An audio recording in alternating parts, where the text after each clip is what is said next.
আসসালামু আলাইকুম সুপ্রিয় দর্শকবৃন্দ, এই মুহূর্তে দেশ ও প্রবাস থেকে যারা আজকে আমাদের এই ভিডিওটি দেখছেন সকলকে জানাচ্ছি আন্তরিক শুভেচ্ছা অভিনন্দন।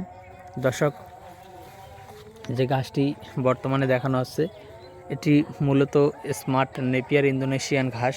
দর্শক, প্রচুর পরিমাণে ভিটামিন এবং প্রোটিনযুক্ত ঘাস, যে ঘাস গরু এবং ছাগলকে খাওয়ালে দানাদার খাদ্য অনেকটা কম লাগে।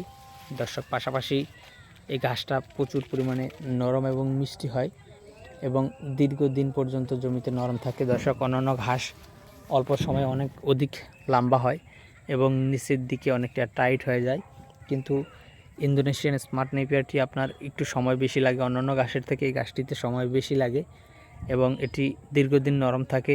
পাশাপাশি আগা থেকে গোড়া পর্যন্ত সম্পূর্ণ অংশটাই নরম থাকে, যার কারণে আপনার গরু ছাগলকে খাওয়াতে কোনো প্রকার মেশিনের প্রয়োজন হয় না। সম্পূর্ণ মেশিন ছাড়াই কিন্তু এই ঘাসটি খাওয়ানো যায় এবং এটি আপনারা গরুকে কিংবা মহিষকে খাওয়ালে 45 থেকে 60 দিনের ভিতরে কেটে খাওয়াতে পারবেন এবং যদি ছাগলকে খাওয়ান তাহলে প্রতি 30 দিন পর পর কাটিং করতে পারবেন, অর্থাৎ প্রতি 30 দিন পর পর কেটে খাওয়াতে পারবেন।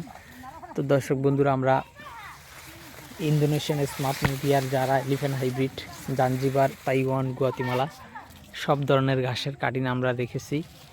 আপনারা যে কোনো ঘাসের কাটিং আপনারা লাগাতে চান তাহলে আমাদের কাছ থেকে যে কোনো ঘাসের কাটিংই সংগ্রহ করতে পারেন।